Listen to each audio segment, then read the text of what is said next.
Hello anime दोस्तों, स्वागत है आपका ओनी एक्सप्लेन्स चैनल में। तो आज हम देखेंगे टोक्यो रिवेंजर्स सीजन 3 के एपिसोड 9 को। उससे पहले अभी तक आपने पिछली वीडियोस नहीं देखी तो उसकी आपको लिंक डिस्क्रिप्शन में मिल जाएगी। तो चलिए जानते हैं कहानी में आगे क्या हुआ। अब तक हमने देखा कि हेटानी ब्रदर्स एंग्री और हक्काई पर भारी पड़ रहे होते हैं। तभी रिंडो एंग्री पर अटैक करने जाता है पर हक्काई उसे ब्लॉक करता है, जिससे रैन को मौका मिलता है हक्काई पर डायरेक्ट अटैक देने का। रिंडो हक्काई को नीचे गिराता है और उसका पैर मोड़ने लगता है। तभी रैन उस पर अपनी स्टिक से हमला करता है। फिर हम हक्काई और एंग्री को जमीन पर देखते हैं। वो दोनों आपस में झगड़ा करने लगते हैं, जिससे हटानी ब्रदर्स को मौका मिलता है उन पर डायरेक्ट हिट देने का। वो दोनों अपने आप को संभालते हैं और खड़े होते हैं और फिर से उन दोनों के साथ फाइट करने के लिए तैयार होते हैं। अब आगे बढ़ने से पहले अपना आप प्लीज़ चैनल को सब्सक्राइब करके वीडियो को लाइक करें। इससे मुझे मोटिवेशन मिलती है ऐसे ही और वीडियोस बनाने के लिए। आगे हम स्माइली और एंग्री का पास्ट देखते हैं। वो दोनों पार्क में होते हैं और उनके बीच कुछ बच्चे बेहोश पड़े होते हैं। एंग्री नीचे बैठकर रो रहा होता है। स्माइली कहता है, तुम अब रोना बंद कर सकते हो। आज से ये मुझ पर छोड़ दो और मुझे प्रॉमिस करो कि फिर तुम कभी नहीं रोओगे। फिर सीन प्रेजेंट में दिखता है, जहां मित्सुया और स्माइली घर जा रहे होते हैं। मित्सुया स्माइली को पुकारता है, तुम उदास लग रहे हो। स्माइली बोलता है, नहीं, मैं ऐसे ही सोचने लग गया था। मित्सुया कहता है, क्या था वो? स्माइली बोलता है, उस दिन से आज तक वो मेरे साथ ही घूमता है। मुझे ऐसे ही चिंता हो गई थी एंग्री की, वो रोने न लग जाए। मित्सुया कहता है, तुम ओवर प्रोटेक्टिव हो रहे हो, तुम्हें चिंता करने की जरूरत नहीं है, वो दोनों बहुत स्ट्रॉन्ग है। फिर सीन बदलता है और हमें एंग्री और हक्काई की फाइट हटानी ब्रदर्स से दिखती है। हटानी ब्रदर्स उन पर अटैक करता है, जिससे वो नीचे गिरते हैं। तभी रिंडो एंग्री के पैर को पकड़ता है और रिंडो एंग्री के पैर और हाथ को मरोड़ कर तोड़ देता है। एंग्री दर्द से चिल्लाता है। हटानी ब्रदर्स को उनका दर्द देखकर खुशी हो रही होती है। रैन कहता है, अब हक्काई तुम्हारी बारी। रिंडो कहता है, तो बताओ अब तुम कैसे मार खाना चाहते हो? तभी रिंडो बड़ी तेजी से आकर हक्काई का हाथ पकड़ता है और दूसरी तरफ रैन अपने स्टिक से हक्काई के सर पर बार बार हमला करता है। एंग्री सोचता है, अगर ऐसा ही चलता रहा तो हक्काई मर जाएगा। ऐसा मत करो, प्लीज रुक जाओ। और तभी एंग्री बड़ी जोरों से रोने लगता है, जिससे देखकर हेटानी ब्रदर्स शॉक होते हैं। फिर सीन मित्सुया और स्माइली की तरफ दिखता है। स्माइली कहता है, वैसे एंग्री बहुत अच्छा इंसान है, लोगों को बेवजह मारना उसका काम नहीं, पर तुम्हें पता है एक बार उसे रोना आ गया तो वो कम्प्लीटली बदल जाता है। मित्सुया कहता है, वो वैसा लगता है। स्माइली कहता है, जब वो रोने लगता है तब वो अपने लिमिट्स पर पहुंच जाता है और उसमें से और एक बाहर आता है। आगे स्माइली कहता है, जब हम 4th ईयर एलिमेंट्री स्कूल में थे तब कुछ मिडिल स्कूल के बच्चों ने मुझे गैंग कर घेर दिया था। तब एंग्री रोने लग गया और बाद में जो मैंने देखा वो 10 बच्चे गंभीर चोटों से जख्मी हो गए थे, इसलिए उन्हें हॉस्पिटल एडमिट कर दिया गया। तब से मैंने एंग्री से प्रॉमिस ले ली, वो फिर कभी नहीं रोएगा। फिर सीन बैटल में दिखता है। एंग्री बोलता है, तुम दोनों बहुत आगे चले गए, मुझे माफ़ कर देना बिग ब्रदर, मैंने तुम्हारा प्रॉमिस तोड़ दिया। हेटानी ब्रदर्स एंग्री को खड़ा देखकर हैरान होते हैं। रिंडो कहता है, मैंने अभी तो इसका पैर तोड़ा था, ये खड़ा कैसे हो सकता है? तभी स्माइली कहता है, जब एंग्री रोता है वो क्राइंग ब्लू और एक बन जाता है और वो मुझसे 10 गुना ताकतवर बन जाता है। तभी रिंडो बोलता है, तुम्हें ज़्यादा देर खड़े होने की ज़रूरत नहीं है, तुम्हें पता है ना तुम्हारा हाथ और पैर टूट चुका है। तभी हक्काई बड़ी बुरी हालत में कहता है, बस करो एंग्री, रुक जाओ। तभी रिंडो को गुस्सा आता है और वो कहता है, ये बच्चा अगर ऐसा खड़ा होगा तो मैं इसके बॉडी का कोई सा दूसरा पार्ट भी तोड़ दूंगा। तभी रिंडो एंग्री को पकड़ता है और उसे गिराने की कोशिश करता है, पर एंग्री 1 इंच भी नहीं हिलता। एंग्री बोलता है, पिछली बार जब मैं रोया था मैं 4th एलिमेंट्री स्कूल में था, और दूसरी चीज़ जो कि मुझे याद है कि सारे मिडिल क्लास के बच्चे ज़मीन पर पड़े थे। तब मुझे बिग ब्रदर ने कहा, अगली बार प्लीज़ मत रोना, क्योंकि अगली बार तुम रोओगे तो तुम मर्डरर बन जाओगे। तभी रैन को भनक लग जाती है एंग्री की पोटेंशियल की। वो रिंडो को वहाँ से हटने के लिए कहता है, पर तब तक बहुत समय हो चुका होता है।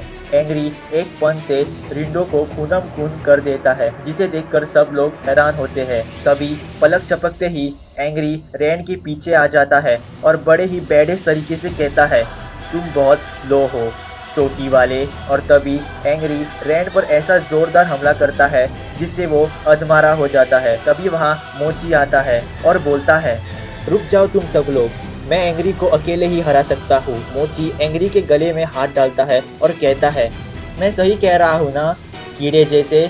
तभी एंग्री मोची को एक ही पंच में नॉकआउट कर देता है जिससे तेंजिकू पूरी तरह शॉक हो जाती है। तभी एंग्री बोलता है, तो अगला कौन है? तभी वहाँ मोचो जाता है और कहता है तुम्हें तोमन का डार्क हॉर्स कहा जाता है ना, मैं तुम पर दया नहीं करूँगा। और मोचो एंग्री को पकड़कर नीचे गिराने की कोशिश करता है, पर एंग्री हवा में ही मोचो को घुमाकर नीचे पटकता है और उसके गले पर अपना पैर रखता है। फिर सब लोग हैरान होते हैं क्योंकि सिर्फ एंग्री से ही हाफ तेंजिकू खत्म हो चुकी होती है। फिर नेक्स्ट सीन में हम मोचो का पास देखते हैं। मोचो माइकी से कहता है, मुझे पहले से ही एक पावरफुल लीडर को फॉलो करना था, इसलिए मैं तुम्हें फॉलो करता हूँ माइकी। माइकी कहता है, ठीक है मोचो, तुम्हें कुछ कहने की ज़रूरत नहीं है, भले ही कुछ भी हो जाए, तुम हमेशा मेरे लिए खास रहोगे। फिर सीन प्रेजेंट में आता है। चिफुयू खुशी से एंग्री के पास जाता है और कहता है, एंग्री तुमने तो कमाल कर दिया, और ताकीमिची को देखने के लिए कहता है। तभी मोचो सोचता है, क्या मैं सच में हार गया? तेंजिकू के मेंबर्स कहते हैं, इस पर्सन ने तो अकेले ही 4 हेवनली किंग्स को मात दे दी। एंग्री कहता है, ताकीमिची ये फाइट हमारे हाथों में है, चलो इसे जीतते हैं। तभी मोचो को उसकी और इज़ाना की बैटल से पहले की बात याद आती है। इज़ाना कहता है, तुम्हें तेंजिकू का यूनिफॉर्म कैसा लगा? ये इतना भी बुरा नहीं है, तो आज की बैटल में तुम्हें मेरे लिए किसको मारना होगा? तभी मोचो खड़ा होता है और उसके हाथ में एक ब्लेड होती है। मोचो गुस्से से कहता है, मैं नहीं हारूंगा, मैं नहीं हार सकता। मोचो वो ब्लेड एंग्री पर चलाता है, पर ताकीमिची एंग्री को धक्का देकर उसे बचा देता है। तभी कोकुचो आकर मोचो की ब्लेड पकड़ता है और कहता है, तुम हार चुके हो मोचो, इसे अपनाओ। और मोचो के पेड़ पर मुक्का मारता है। कोकुचान कहता है, तुमने मुझे सिखाया था आदमियों में आदमी कैसा बना जाता है, और इज़ाना मैं इसकी पनिशमेंट बाद में ले लूंगा। ताकीमिची कोकुचो को थैंक यू बोलता है, पर कोकुचो कहता है, इसे गलत मत समझना ताकीमिची, ये मैं तुम्हें बचाने के लिए नहीं कर रहा, ये मैंने उस आदमी के लिए किया जिस पर मैं भरोसा करता हूँ। मैं सेम पर्सन नहीं हूँ जो कि तुमसे बचपन में हारा करता था। अब मैं तेंजिकू में one of the 4 heavenly king में से हूँ। और कोकुचो बड़ी तेजी से आकर एंग्री, चिफुयो और इनुपी को मार गिराता है और ताकीमिची की तरफ बढ़ता है। तभी इज़ाना कहता है, लगता है कोकुचो ही 4 हेवनली किंग में से सबसे स्ट्रॉन्गेस्ट है, बाकी सब तो यूजलेस निकले। कोकुचो ताकीमिची के पास आकर कहता है, अब तोमन में से सिर्फ तुम बचे हो अकेले ताकीमिची। तभी हम ताकीमिची और कोकुचान का पाश देखते हैं। कोकुचान बोलता है, ये सर दर्द है, वो कुछ ही लोग थे, पर जब वो मुझसे हारने लगे उन्होंने गैंग बनाकर मुझे मारा। तभी ताकीमिची कहता है, कोई नहीं, मैं तुम्हारा बदला उनसे लूँगा। कोकुचान कहता है, नहीं ताकीमिची, मैं अपना रिवेंज खुद लूँगा। फिर सीन प्रेजेंट में आता है जहाँ ताकीमिची बोलता है, तुम सच में ताकतवर बन चुके हो, पर तुम अब मर्डरर्स गैंग के मेंबर हो।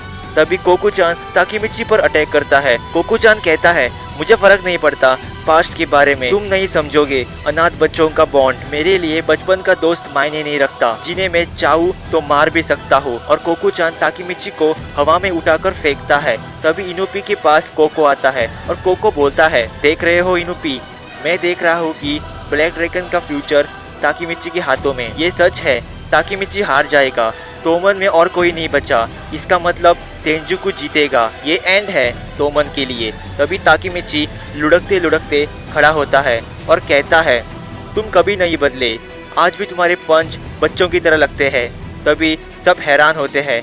इनुपी बोलता है, ताकीमिची गिव अप नहीं करेगा। तभी ताकीमिची कोकुचान पर अटैक करता है, पर कोकुचान उस पर एक मुक्का दे मारता है। तभी चिफुयू उन दोनों के बीच आ जाता है और ताकीमिची से कहता है, बस करो ताकीमिची, हम हार चुके हैं, तोमन हार गई, अपने इन गिनते को कोई नहीं बचा, सब बड़ी बुरी तरह जख्मी हो गए हैं, हम ये बैटल आगे नहीं बढ़ा सकते। तुमने अपना बेस्ट दिया, पर अब रुक जाओ ताकीमिची।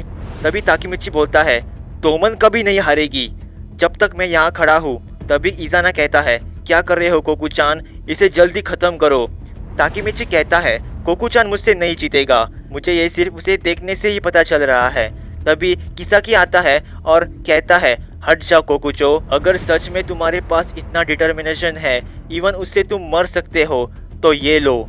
और किसाकी ताकीमिची की तरफ गन पॉइंट करता है। और ये एपिसोड यही खत्म होता है। अब नेक्स्ट एपिसोड बिल्कुल मिस मत करना, क्योंकि हमें फाइनली किसाकी वर्सेस ताकीमिची की फाइट देखने मिलेगी और किसाकी गंदे पैतरे इस्तेमाल करेगा ताकीमिची के खिलाफ। तब हम देखेंगे कैसे ताकीमिची इसे संभालता है।